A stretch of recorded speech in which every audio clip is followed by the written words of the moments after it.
तर काय मत होतं भारतरत्न डॉक्टर बाबासाहेब आंबेडकरांचं? One language can unite people, two languages are sure to divide. This is an inexplorable law. Culture is conserved by the language. Since Indian wish to unite and develop a common culture, it is the bounden duty of all Indians to own up Hindi as their language. An Indian who does not accept this proposal as a part and parcel of linguistic state has no right to be Indian. He may be 100% Maharashtrian, Tamilian और गुजराती. 16 एप्रिलला 2025 ला आम्ही पहिला GR काढला आणि त्या GR मध्ये आपण असं म्हटलं की मराठी ही सक्तीची आहे.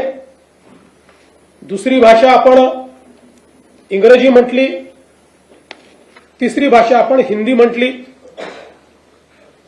त्यावर अनेकांनी प्रश्नचिन्ह उपस्थित केल्यानंतर आपण 17 जूनला हा GR बदलला आणि यामध्ये सांगितलं की कुठलीही भारतीय भाषा तिसरी भाषा म्हणून शिकता येईल. आणि त्याही GR मध्ये आपण सांगितलं मराठी सक्तीची भाषा कुठली? मराठी. आणि तिसरी भाषा म्हणून कोणतीही भारतीय भाषा शिकता येईल अशा प्रकारचा स्पष्टपणे GR काढला. आणि याच्यामध्ये आपण जर विचार केला तर ही तिसरी भाषा पहिलीपासून नाही आहे. त्याचं लेखन वाचन हे तिसरीपासून आहे. आणि 2 वर्ष पहिले नुसती बोली आहे, म्हणजे त्यांच्याशी संवाद करायचा. त्यामुळे हा जो काही अहवाल या ठिकाणी मांडण्यात आला होता त्यानुसारच खरं म्हणजे आमच्या सरकारने निर्णय घेतला नव्हे तर सक्तीची केलेली हिंदी याच्यामध्ये ऑप्शन देण्याचं काम आमच्या सरकारने केलं की कुठलीही भारतीय भाषा. आणि मला या निमित्ताने खरं म्हणजे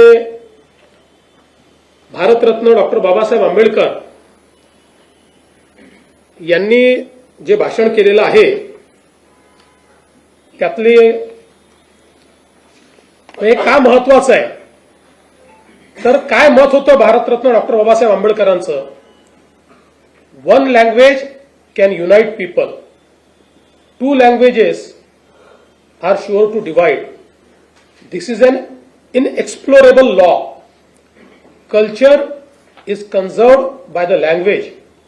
Since Indian wish to unite and develop a common culture, it is the bounden duty of all Indians to own up Hindi as their language.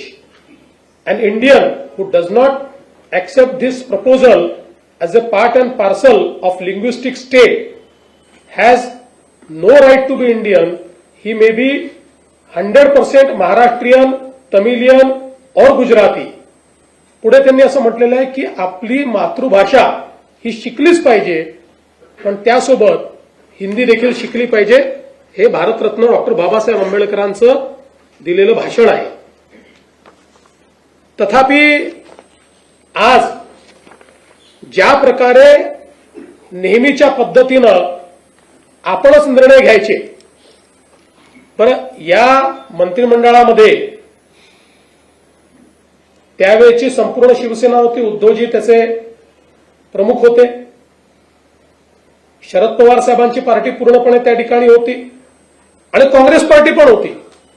या सगळ्यांनी मिळून याला मान्यता दिली. आम्हीच नव्हतो, पण ठीक आहे, आमचा काही त्याला विरोध नाही आहे. पण सगळ्यांनी, कारण माशेलकर साहेबांसारखे, सुखदेव थोरात साहेबांसारखे अभ्यासक ज्यावेळेस एखादा रिपोर्ट देत आहेत आणि तो जर स्वीकारला होता तर चूक काय आहे? पण नेहमीच्या पद्धतीनं सत्तेत असलं की वेगळं बोलायचं, सत्तेतनं बाहेर आलं की वेगळं बोलायचं, सत्तेत असलं की रिफायनरीला विरोध करायचा, सत्तेच्या बाहेर असलं की रिफायनरीला विरोध करायचा, पुन्हा सत्तेत आलं की पत्र पाठवायचं केंद्र सरकारला आमच्याकडे रिफायनरी करा. ही जी पद्धत आहे याच्यामध्ये केवळ विरोधाला विरोध अशा प्रकारची पद्धती दिसतेय.